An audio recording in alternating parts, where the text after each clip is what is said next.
On such a beautiful sunny morning to join us for another session of Creative Mornings. I hope you're all great and we will start in an awesome way this Friday before the weekend.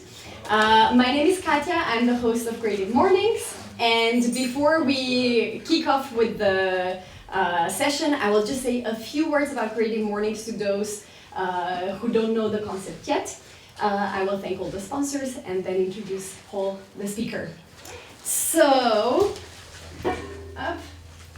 for those who don't know Creative Mornings yet, Creative Mornings is a really cool concept that originates from the US and that basically is all about a creative talk and breakfast, free breakfast. So what happens is that every month there is one common topic. This month the topic is wonder, and then different cities around the world, and there are over 200 cities around the world, speak on this topic. You can watch all different talks from around the world also on the webpage of Creative Mornings, so have a look in case you want to get inspired or just see how different speakers around the world talk about the same topic. At this point, I would like to say, sorry, I will go back. No. I would like to say that we have an awesome team and we're looking for new team members who would on the one hand help organize the Creative Morning sessions. We are looking for videographers, photographers. We're looking for anyone who is ready to join an awesome team and help organize the monthly talks. So in case you're interested, don't hesitate to come and speak to any one of us. We have those beautiful badges. And now I would like to say, so I'm going back, that the location, free coffee and breakfast, wouldn't have been possible without Have Design that has actually become our newest local sponsor. So they were the ones who helped us redesign the badges, but they will be supporting us on a longer run with many other tasks as well, and we are super happy to have them on board. And I would like to invite Elke to say a few words, because a lot of you have approached me and said, this is an awesome venue, but we don't know it yet. So Elke, would you like to say a few words about Have Design, please? Okay, I'll try to do it with this. So good morning and welcome at Have Design. We are really delighted to have you here today. My name is Elke and I'm responsible for the PR. Just let me say a few words about the company. Have Design, nice place, nice people. Was established in 1995 and is an owner-run agency by Frank Wagner, who is on holidays today, so he just says hi to everybody. And the next time you might be here, he will be here as well. We are a team about 40 people and support companies of all sizes, from startups to DAX level, and especially in the field of corporate communication and brand identity, strategic design, and brand communications. But you can find all the information about us on the website. It's a new website, and I'm curious if you like it, so if you find something you don't like, just let me know. So, I'm sure I can say that the people behind this company, they are really creative driven, and not only in their daily business, but also in their ideas and in their minds. And that's why we are now together working with Creative Mornings Munich. And now I can say just enjoy the talk, enjoy the coffee, and I'm getting over to Katja and Paul again, I'm sorry. Okay, thank you. Thank you. I'm also saying a very big thanks to Spinning Wheel for being here today with us, taking care of the video so that everyone around the world can watch it and can get inspired. And now with no longer ado, I'm introducing Paul. He is a very, very nice person. As you will see, and you can also catch him later on to have a word or two with him. He started off as a consultant in different agencies. I think you originate from Köln, if I'm not mistaken. Yeah, I was there about. There around, but has then decided to become a freelancer, and he has a very interesting background that will help him deliver a very interesting talk on wonder. So without further ado, the stage is yours. All right. I'm looking forward. So, all right. Yeah, awesome. First of all, thank you for the option to be here. It's pretty cool for me to share my world view with you. And one thing I wanted to start with, at the moment we are currently in the process of founding the Ikigai Institute, and what we do is we think about ideas and concepts.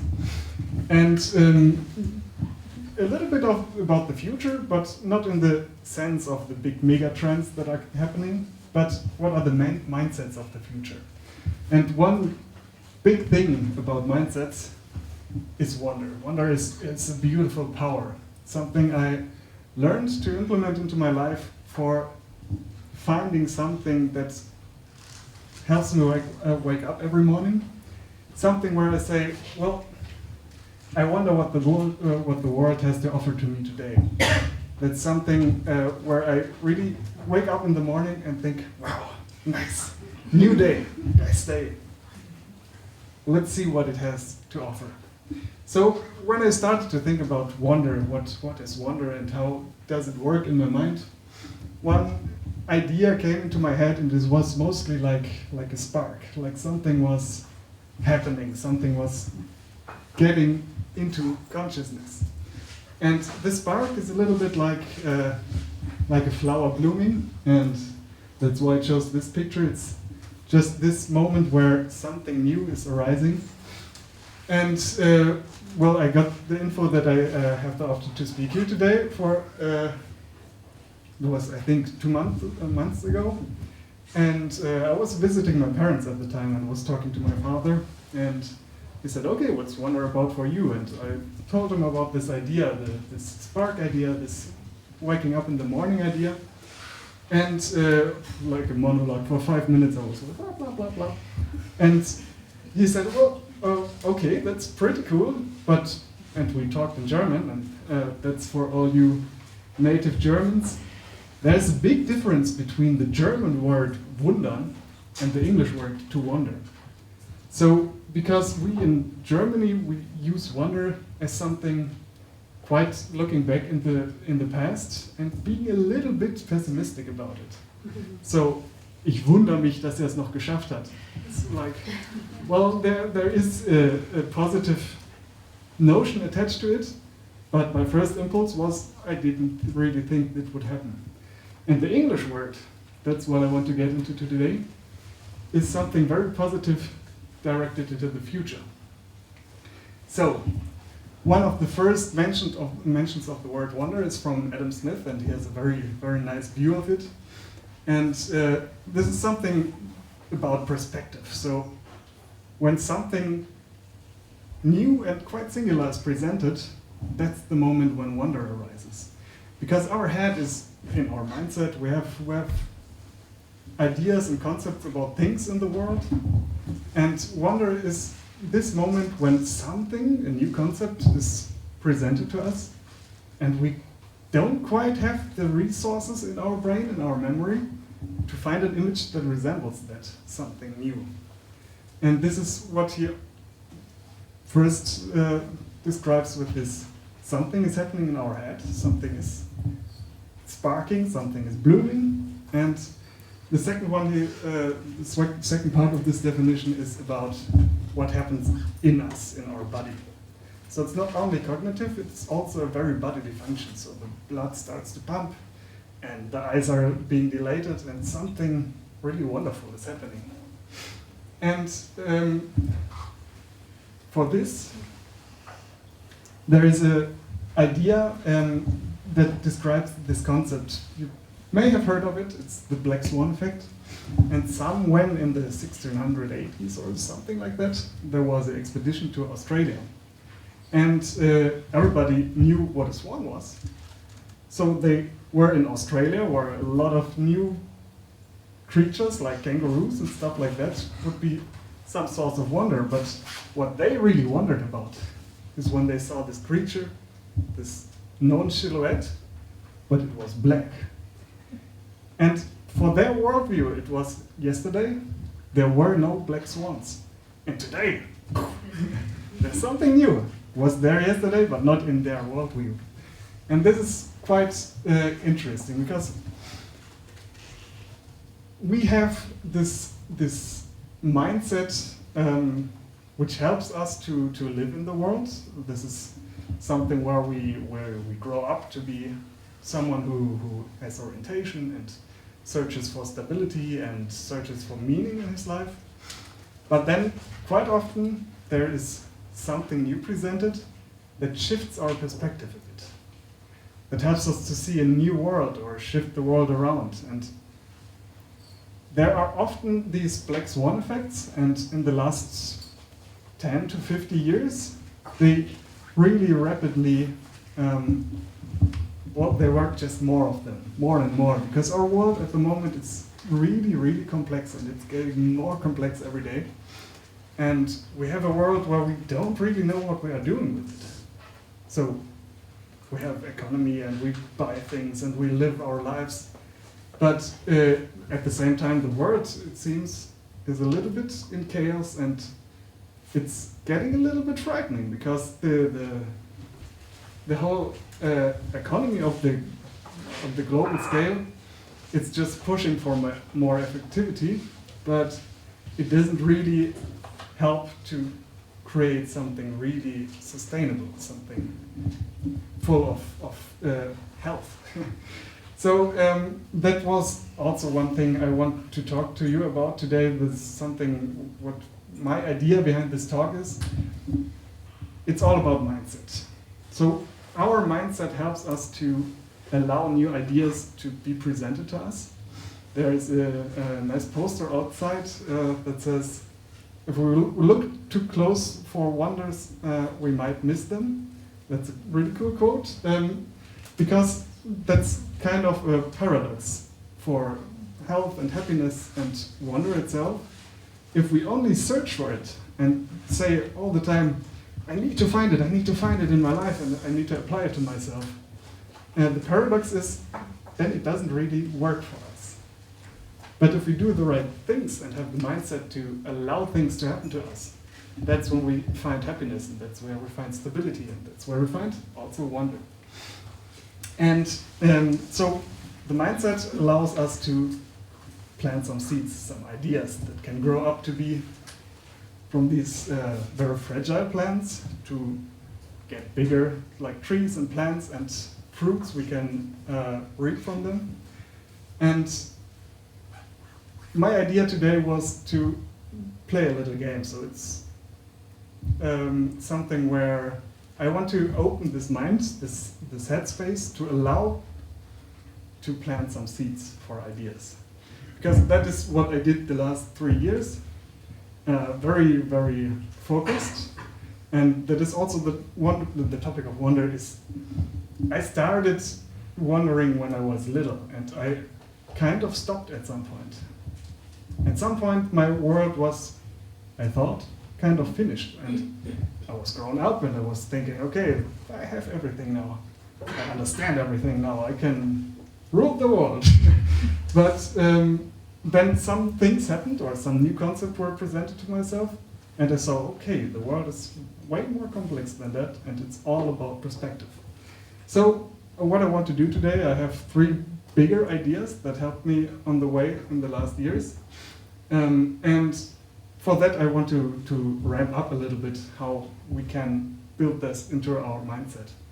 And the first thing is, I have this image of plants for ideas, because this idea of a seed it's really working well for me. It's about having the right soil, so about the mindset where I allow myself to plant these seeds. And then I have seeds which I want to plant, and some seeds come flying over and just settle themselves. And from these little flowers, there is growing quite a bit. So this is my balcony at the moment. I started really planting. And it helps me a lot because plants are just great, and ideas is the same idea. So at the moment I don't have a garden, so it's a lot of potted plants. And this is maybe also a good picture for what my ideas at the moment are in this state of mind. When I think about them, it's a little bit like potted plants. But in the subconsciousness, it looks a little bit more like that. It's growing, getting bigger, and it's not only plants and pots, it's a whole ecosystem. And there's also some parts I can't see, where something is happening and something is, well, working for me, it's making me bigger. So I wanted to talk a little bit about life. Because where I came from, this agency, there was a point in my life where I found this structure and this power to say, well, right now I'm pretty happy with my life. I have kind of a way where I'm going. It's kind of holding a balance. It's not always easy to live, but it's making fun and it's cool and it's, really just my life. That was something where we talked as a group of friends about. And we were thinking about, well, wouldn't it be nice? Wouldn't it be nice to be back in school and don't have all this stress and don't have the bills to pay and all this stuff? And then a friend of mine, he said, well, no, not really. I love being grown up. It's so great to be grown up. And there is a truth in that. That's right now I'm starting to understand, well, my life is in my hands. And well, thinking about life, what do we do most of the time? We work. So for me, as someone who is in the big company and doing stuff that I think I liked it there. No, I was pretty sure I liked it. I loved it. I was good at it. I got recognition for it. I got paid for it. I could live in Munich, which is a great city to live in. And I had a lot of contact with different people. But something was missing. Something quite crucial, which I didn't know what it is yet. And I just saw there's a hole for something I need to fill. And this here is not my agency. This is an agency in Osaka. And I want to talk about Aiko Tanaka a little bit. She is a project manager for 3 to 4 years. She started to really get into her job and made some progress there, started as a trainee, got junior level, got into her managing position, and she was really working her ass off. So last year in August, they got a really big project from a client with a lot of money, so everybody said, okay, let's power down, let's do everything we can, let's give that 150%, we probably all heard we should give. And that's what she did. So she worked into that whole idea of what is this project about and where are the right questions to ask, what do I not yet understand, and where's the spark, this idea I want to present. So in August, she was sitting around 9 o'clock there, working, and what we do when we work creatively, that's a picture I love to get to know. Creative work is a lot of memory work where we build up information in our mind, which is not in the long-term memory, but we just build a big pile of information, and then we put in some more hours and we build like a house of cards of it. And at the top point of this house of cards, that's where this idea is getting this whole picture. And that's when we can write it down. And that's where she was. right at the top of this picture, and something new was coming, like a concept, like something was changing inside of her, and her heart started pumping, and her eyes were dilated, and she was like grasping her heart, and her head smashed into the table. At that moment, she was just dead. Oh.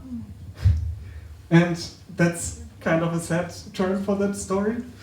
And the next day, some of her colleagues came and said, "What, she's dead? What happened?" Well, karoshi happened.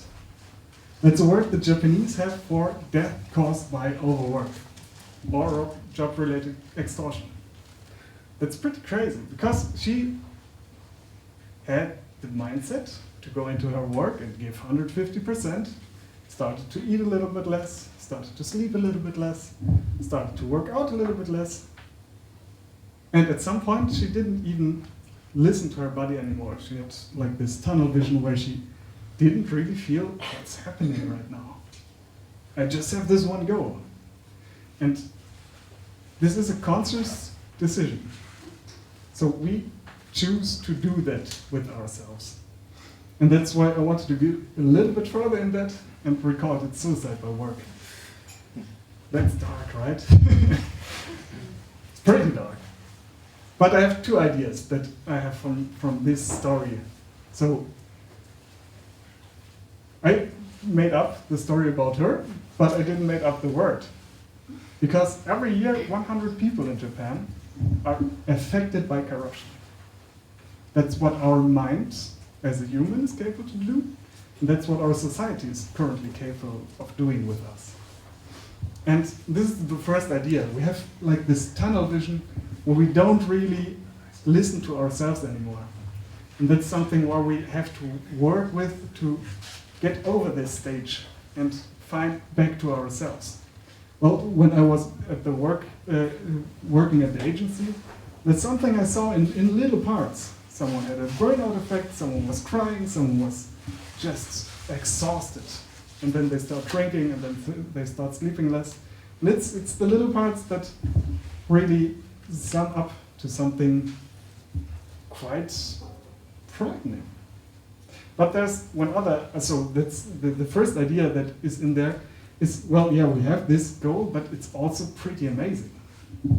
It's also a very big power we have in ourselves that we can subscribe to one idea and one ideal, and we go this way until we die.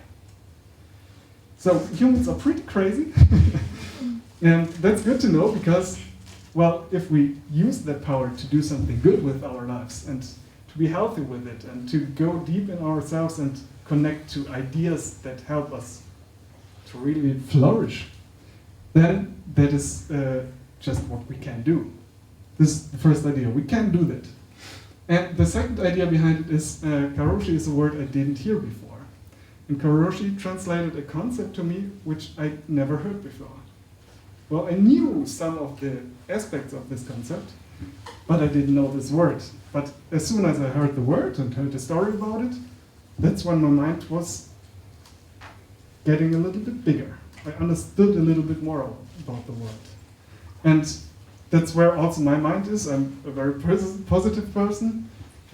There is a truth in that very sad idea, which is very powerful. It's about ourselves, and we need to know that.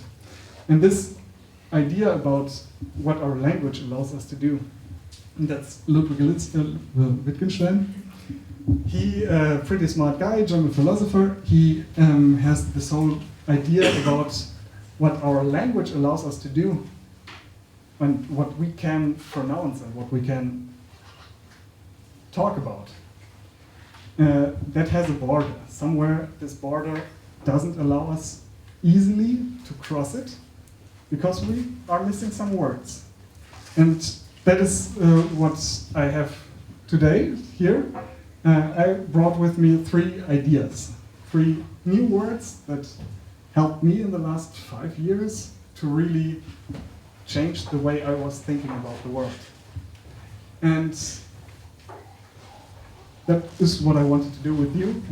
I want to set the gaming field. It's a little bit like that. It's an acre where we want to open our headspace to let in some ideas, just to work with us, just to plant them, and let's see what happens with it. Give it a little bit of time. Let's let it grow, give it patience, give it love, and that something will grow up out of it. So one thing that is really disturbing that mental headspace are smartphones and attention-seeking devices. So that's also an idea that was just like mind-blowing to know. These devices, they are created by people who are very smart, who are psychologists who know how things work with our mind. And these are attention engineers who create smartphones, who create the software, the hardware, just to get us to work with this device. Because their money, their biggest value they can get from us is our time, our attention. And when we think about ideas and what is our headspace, what we are, what is this idea of myself, that's always disturbed by attentions. So one tip, my first tip today, check your settings for example WhatsApp, and just turn off all the notifications. You still can go there, you can see when someone has written you, but it shouldn't define how you are working with it. You should define how you are working with it. Well, yeah, it shouldn't define how it is working you, but you should define what you are working with. So the 3 seeds I want to share with you. The first one is something my brother sent me a while ago. It was like 5 years ago. It was really interesting concept of the strangest secret. And it's from Earl Nightingale. Oh. Yeah. And this strangest secret, for him it was really strange because it is not a secret. It's one of the most common ideas of philosophers from 3,000 years ago, and we become what we think about most of the time. It's the strangest secret.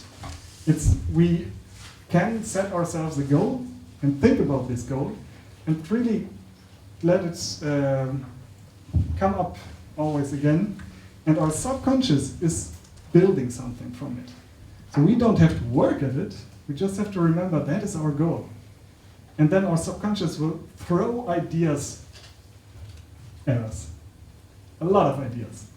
And in these ideas are somewhere solutions. And in these ideas are new visions and perspectives. And maybe the goal changes. But it's really, really important to have a goal. That's something we know from the work life. Vision, mission, commitment. What does that even mean? So vision is something, my bigger goal, my something I want to reach, my life standard and my healthiness I want to live. The mission from it are the points where I can go, the points that I can see. So for me it was, the vision is up here.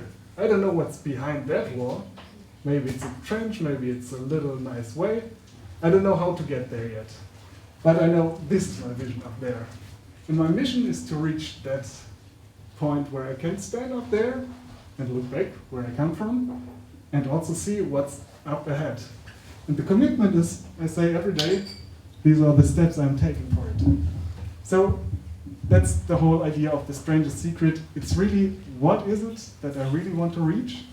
And just remember, I have a vision. Up there, there's something I want to reach. And then the subconscious, it is finding these steps. It's just me that has to take these steps, but subconscious is working wonders. The second concept is Ikigai. So we call ourselves the Ikigai Institute. It has a very deep meaning for us. And it's a Japanese word for, well, it has multiple translations. It's more of a ghost or a concept than a word itself that can be translated to one word. And the translations are to have something in life that is worth waking up for. And another one is the happiness and the goal in life. And this whole concept is something where we find ourselves communicating about what is really mattering for me in my life. And when I heard about it the first time, it was, well, the Japanese people, they have this concept. It's called ikigai. It's like the reason to stand up in the morning. And they communicate this idea every day, every week, every Friday, for example. They talk about this in the news. So they have a cultural commitment to talk about what's important for them in life. That's something we don't have. That's pretty interesting. And one guy took this concept and he created a Venn diagram for it, so we Westerners can understand it. Because ghosts are a little bit hard to grasp, but Venn diagrams help. And the idea behind it is these 4 areas of life. It's what I love, what I'm good at, what I can get paid for, you call it, and what the world needs. And that's a little bit, well, money shouldn't be in the equation. We created a little twist on that, and we said, okay, what's that what I love? What's that where my talents are, where I'm good at? What is the change I want to bring to the world? And what is the part I get recognition for? Because most of the time, that's what is ikigai. That's the part where I'm, with my ideas, with my talents, with my love and connection of the world, and it gets seen, and it gets bigger because other people build upon that. So ikigai was something I heard the first time, and it was just a seed. And the seed I put into my seed box. I didn't really put it in the ground yet, but it was like, a cool concept, okay. And then 1 year later, I was talking about something and the world and the future. And I looked into my box and said, oh, there's ikigai, okay, let's talk about that. And that's when I saw, okay, maybe there's more to this than just a nice concept. So I planted that seed, and I started really working with this concept. I was going every day into different aspects of these 4 parts and the intersections of them, and I was really listening to myself. What does this mean to me? What is the change I want to bring to the world? Isn't it something where I want to make the world bigger and better? And isn't that something where the better world is something where everybody is doing what he loves? And where he puts his talent and his time in? So this is the great idea behind ikigai. It's hard to grasp and hard to describe this concept without feeling it. And this is what happened to me. This is the reason why I stand up in the morning. By now I have a pretty big idea and a gut feeling of what is ikigai and what does it mean to me. But it took some time. It's work, but it's good work. It's very, very rewarding. And the opposite of ikigai, and that's something maybe easier to grasp, it's something called defeatism. It's a concept about not having a goal or something you believe in. And that's something when I was working at the agency, when I got this idea of defeatism, this concept, I up-leveled a little bit because I got a lens to look at the people and what they are doing around me. And a lot of the people, they were just unhappy. They were not really doing what they want. And they were saying, okay, yeah, we do cool projects, but for who? Is it really necessary to have new cars? Another car? Another version of this sound product that is not really this thing I really love? So this was the lens I was working around and work with, and I saw it everywhere. Everyone was just like, there is no connection to the bigger goal in here.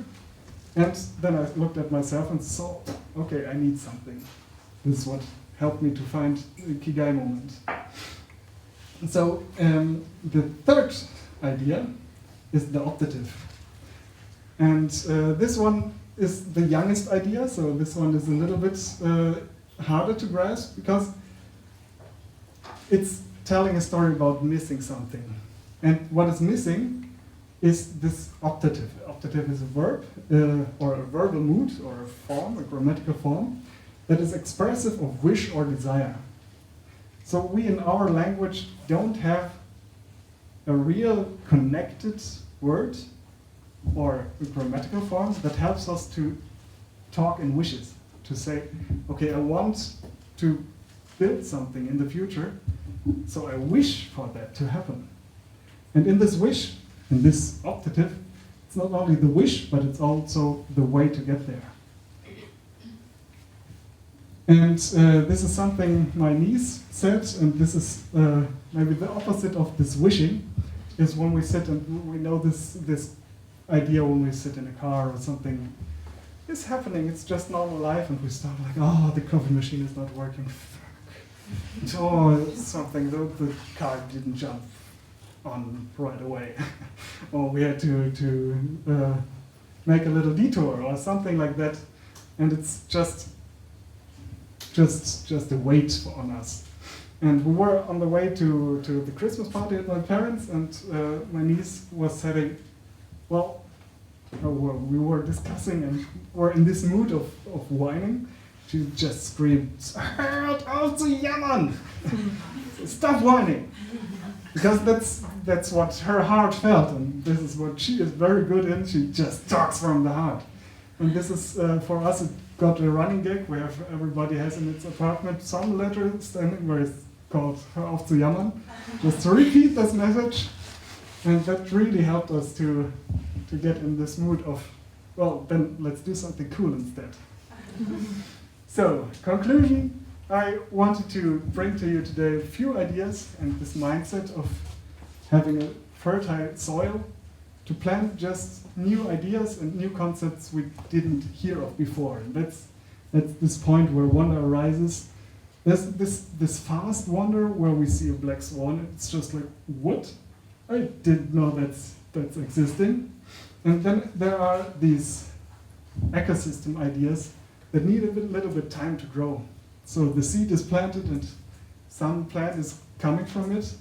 And the wonder part is when it starts to blossom, when we can start to reap from it. Maybe it's a fruit, or maybe it's just the air, or maybe it's just the beauty that helps us to get through the day and have some nice thoughts.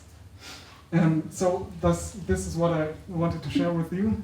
The strangest secret, it's something that helped me really, really turn my mindset to, well, whatever I want to do, just have a goal and I can reach that. It's pretty amazing. It's really a wonder that our mind is capable of doing that. The second one was the Ikigai. It's a very handy model. You can start using it right now. You can think about what is it that you are good at, what you love, what you get recognition for, and what makes the world a better place. Maybe it's just sharing ideas. Maybe it's just baking a nice cake for someone else. That's a better world, because you made someone else happy, at least yourself. And the third idea is the optative, something where we start thinking not in the whining mode, but in the, yes, there's a future I can reach. There's wishes that help us build something better. And yeah, these are the ideas. Thank you very much.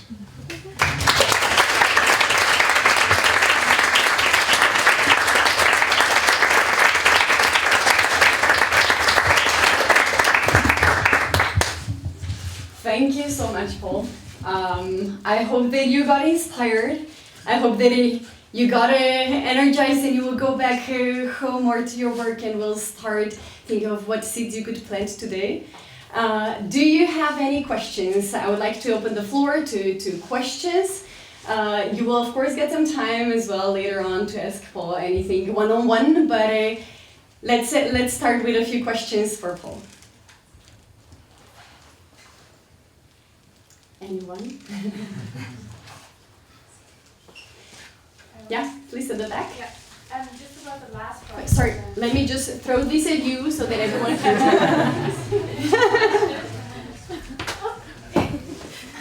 It's okay. Yes. About the last idea, the optative, I'm not sure if I completely got it, I think, but is it about that we kind of miss a sort of language or like a really verbal way of communicating our wishes, just to put words to it? And I wondered, I connected it to this emotional intelligence kind of thing, that some people are really able to express their emotions, or being like aware and understanding what they feel and connecting that to what they think, or don't you mean it that deep? Or what kind of direction do you mean? Well, it's all a little bit connected. For me, it was, this word was presenting also a new world for me. Because the way we use our language is very pointing us in the direction what can we produce with this communication. And this idea that they have a verbal ending of words. So, for example, instead of saying I will build a building over there, it's a little bit more like I built up something over there. My house, my garden, something like that. And it's the idea that our language at the moment, it takes a detour to get to this concept of I really wish something. And at the moment we take this detour, we're back in our head instead of our gut feeling. So when I wish something, it's really a gut feeling. Yeah. It's something from my heart desires it. Yeah. But as soon as I start to get complex in my brain, this feeling is a little bit washed away. Yeah, true. So it's basically like connecting the rational part with the more subconscious and being able to have that as pure as possible, yeah. Right? Okay. Thank you. There was another question there, I think. So I was wondering if you have this. Sorry. If you have this kind of groundbreaking new concept, there must be people working in your company or in your institute from all kinds of various backgrounds and professions. What kind of people work in your institute? Like, what is there? What is your in one word, nerds. Okay. People we love, who are really connected to ideas. But at the moment we are just 2 people, so or maybe 4 with the little outer room. We're just in the process of founding it. So what we searched for, well, what our idea was, okay, we need a theologist, we need a physician, we need someone who is maybe good at architecture, because the idea behind mindsets, it should be over all areas of life. Yeah. And it's something very deep and something very personal. And in the end, if you want to build a better future, I think it's very good if the more things come together, the better. Yeah, I think so too. Good luck.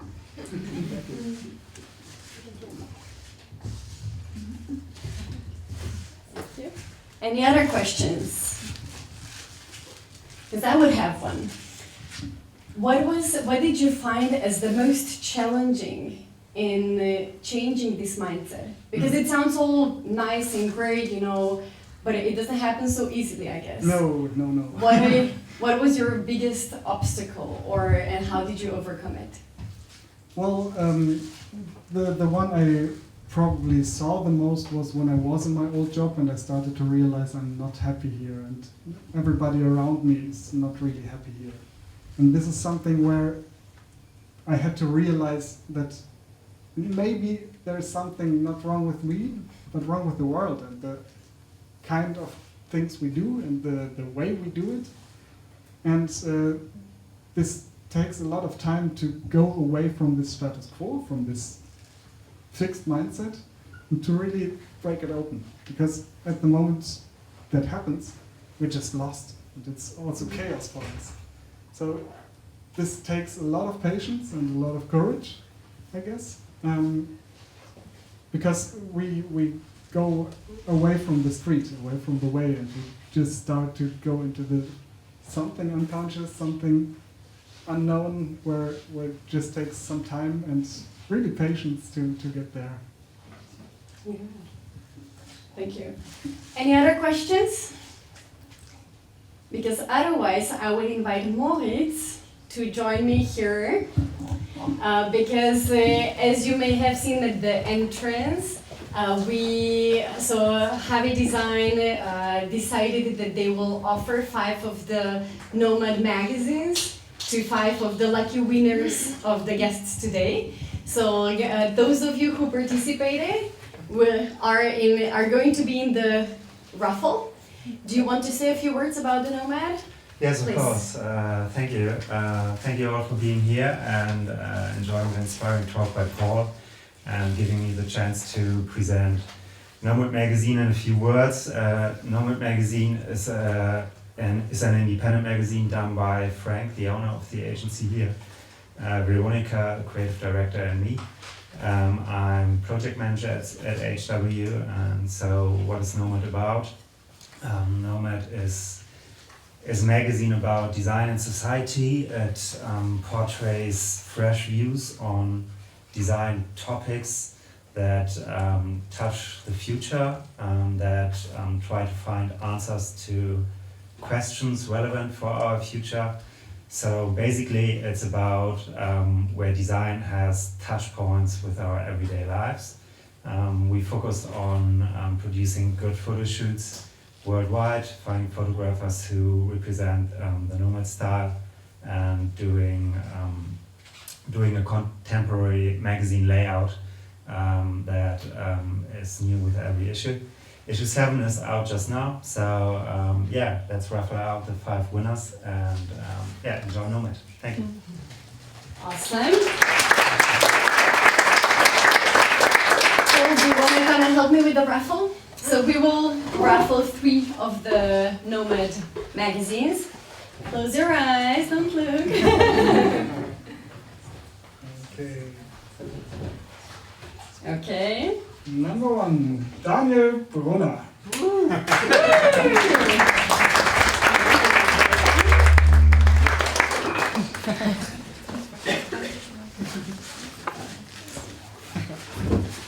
Thank you very much.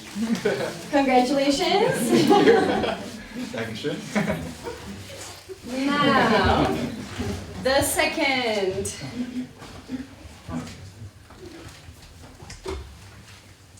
Number 2, Damaris Daniel.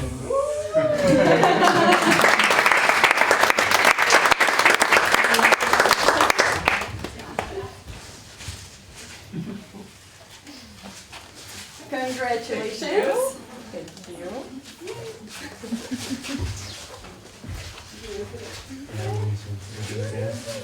And the third winner. Anita Hirtfelder.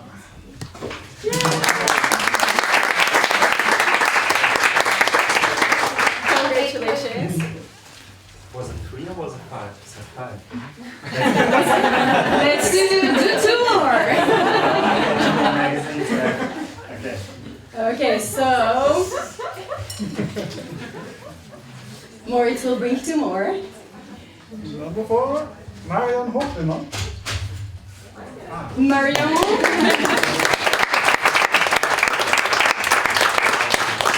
So we will just wait for Moritz to bring them, and I already congratulate you. And the last one. It's Anastasia Lonsky.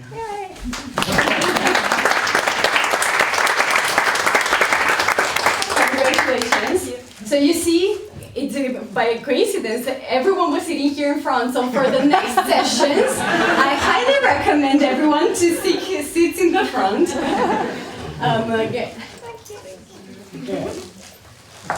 So now I would very much like to say big thanks to Paul. Thank you very much for being here today with us.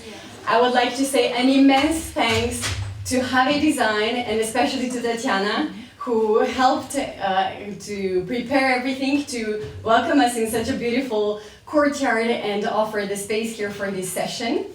I would kindly invite you to our next session that is going to happen at the end of July. So stay tuned, subscribe to our newsletter if you haven't yet.